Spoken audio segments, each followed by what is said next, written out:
এক সময় একটি জঙ্গলে একটি বানর থাকতো যে নদীর তীরে জাম গাছে বাস করত। একই বনে একটি কুমির এবং তার স্ত্রী থাকত। একদিন কুমির নদীর তীরে এসে গাছের নিচে বিশ্রাম নিল। দয়াবান বানর তাকে কিছু ফল দিল। কুমিরটি পরের দিন আরও ফলের জন্য ফিরে এলো, কারণ ফলগুলি তার পছন্দ হয়েছিল। কিছুদিন কেটে যাওয়ার পরে কুমির এবং বানর ভালো বন্ধু হয়ে গেল। একদিন বানর কুমিরের স্ত্রীর জন্য কিছু ফল পাঠালো।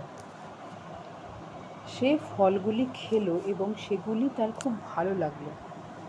কিন্তু তার হিংসা হলো, কারণ সে বানরের সাথে তার স্বামীর সময় কাটানোটা পছন্দ করতো না। তার স্বামীকে বলল, যদি ফলগুলি এত রসালো হয় তবে আমি ভেবে অবাক হই যে বানরের হৃদয়টি কত মিষ্টি হবে। আমাকে বানরের হৃদয়টি এনে দাও।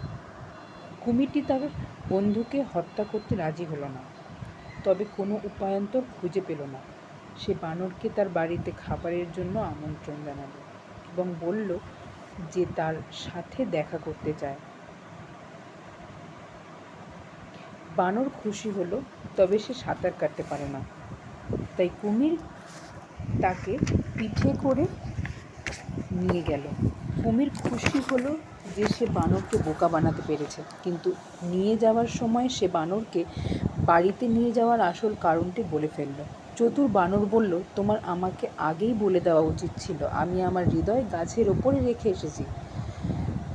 আমাদের অবশ্যই ফিরে যেতে হবে এবং ওটা নিতে হবে। কুমির তাকে বিশ্বাস করে তাকে আবার গাছের কাছে নিয়ে গেল। এভাবে চালাক বানর নিজের জীবন বাঁচালো।